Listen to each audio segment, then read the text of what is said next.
Hey everybody, I'm Tiffany Smith and I am here with Rotten Tomatoes' Matt Atchity and we are here to talk DC TV. But before we get to that, let me know what's going on Rotten Tomatoes. You know, it's the week that Mad Max finally makes it back to theaters, so you can check the site and see the tomato meter, see what the critics are saying about the latest entry. Great to see Max Rokitansky back on the big screen. I mean, just the trailers themselves look absolutely mad. Yeah, if nothing else, this movie delivers on the action that we're hoping for. For sure. Okay, so let's get into the DC TV, which is filled with action as well. First up, we have Flash Rogue Air. Yeah, this week we're going to see the Flash ask Captain Cold for some serious help. He's got to transport metahumans out of Star Labs, and he's turning to one of his arch enemies to kind of help him out there.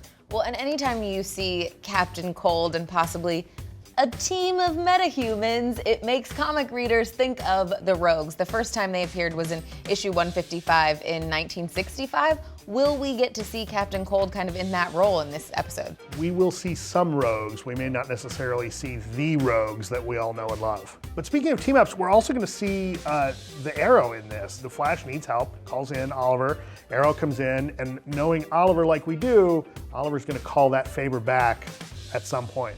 And next up, iZombie. So this show, just as people have been watching it, you kind of see that the zombies are picking up traits from the brains that they eat. This episode is called Patriot Brains. Yeah, so Liv eats the brain of an army vet who has PTSD. So she ends up being very fierce, but also having PTSD herself. And it means she can't sleep at night. She's got to go on runs to kind of get past the things that are appearing in her head. This one is not going to be a particularly easy one for her. She finally has a boyfriend though, but Rob Thomas can't leave that alone. Right. Everything seems great, except that she finds out where Lowell's getting his brains, and she's not happy about it. And that's going to cause some tension in that relationship. And finally, Arrow. It's the season finale. There's been so much stuff going on with the League of Assassins. This episode is called My Name is Oliver Queen. Yeah, in the last episode, we saw Team Arrow have that bioweapon used against them. We're gonna see the Flash make an appearance. Oliver's called in that favor that we saw in the Flash. And then we're also gonna see Malcolm kind of step up and take more of a leadership role. And the character of Malcolm is loosely based off the character Merlyn in the comics, and it was in 1971, where he's basically Ra's al Ghul's right-hand assassin, which doesn't necessarily happen in this one. I mean, we got that a little bit in the flashbacks, but not anymore. Yeah, one of the things that I think that the show does well is they'll take inspiration from comic characters. You know, a character from the 70s might have its own feeling to it that may not necessarily translate in 2015, but they're taking in the inspiration and really spinning it in a way that keeps everybody guessing, which is kind of fun.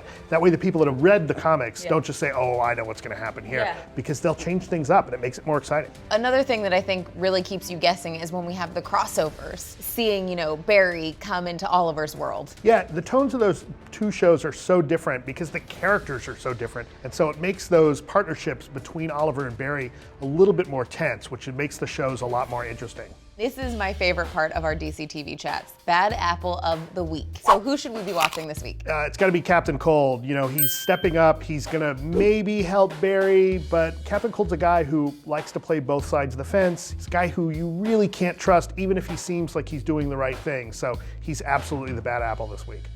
For more updates on current and upcoming DC TV shows, make sure you click subscribe. And don't forget to check out the hashtag DC TV secrets from this week's shows on DCComics.com.